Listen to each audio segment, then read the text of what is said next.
is that those government bureaucracies whose job it is to manage tax revenues, land ownership, charitable endowments, became involved really in sort of managing these temples.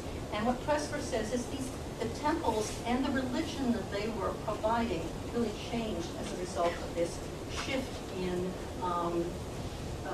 legal management.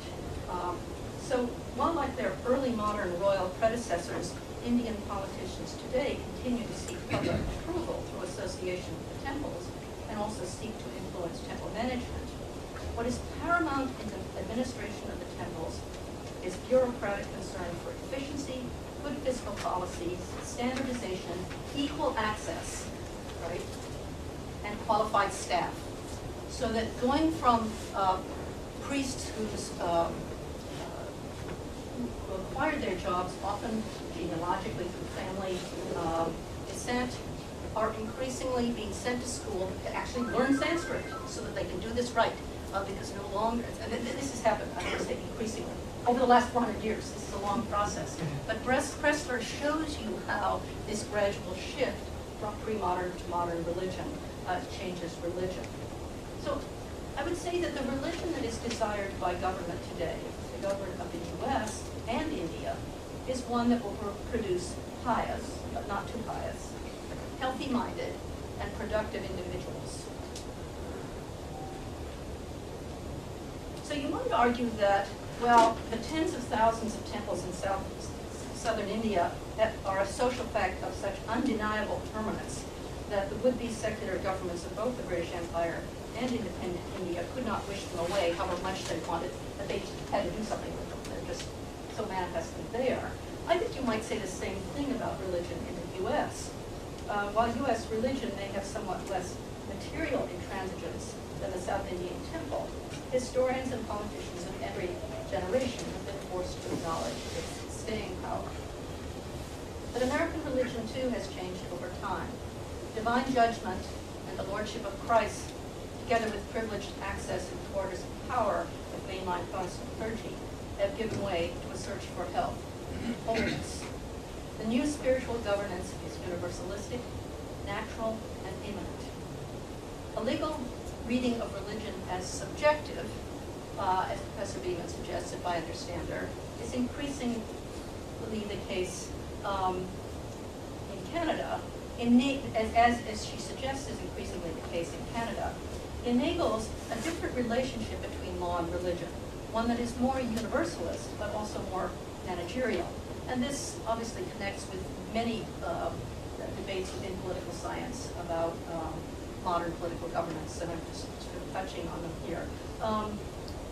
But I can't help but wonder whether the Canadian traditions of accommodation and multiculturalism will survive this, maybe I hate to say this, coming direct governmental management of such subjectivity. So, in conclusion then, just a few thoughts. Formal legal administration of governmental and quasi-governmental chaplaincy in the U.S., combined with the private law of professional associations and educational institutions, is arguably producing a new religious establishment of sorts in the U.S. This establishment is, of course, both new and old. It is old in the sense that American religion, notwithstanding its formal disestablishment and an ideology of separation, has always provided and been understood by Americans to provide the training of the moral citizens necessary to a democratic society, and has always been enabled through various governmental privileges, formal and informal. So the new establishment is not entirely unlike what is known as the de facto Protestant establishment of the 19th and early 20th centuries.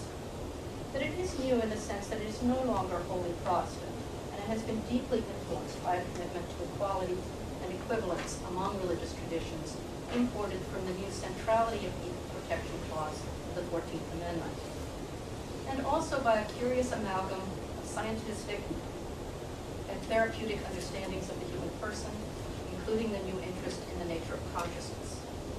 The new establishment has as a normative goal one of ensuring professional spiritual treatment, which is non-discriminatory and voluntary. The assumption is that everyone needs it, and that it's not about religion in a divisive sense. The citizen, as I said, is understood to be a person in need of spirit of pastoral care, and therefore the government under an obligation to provide it.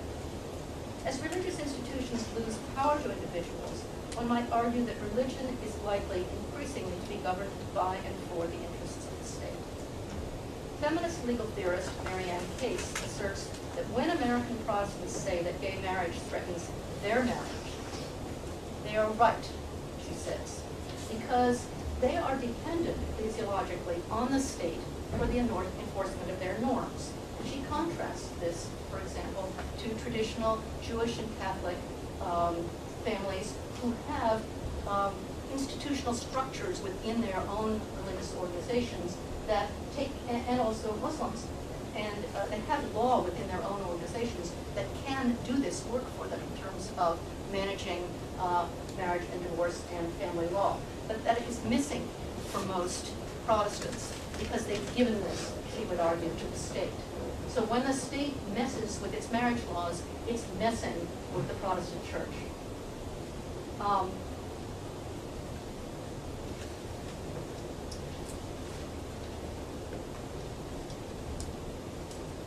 So the disintegration of the old ecclesial forms and the standardization and universalization of spiritual care matter. What about the prophetic?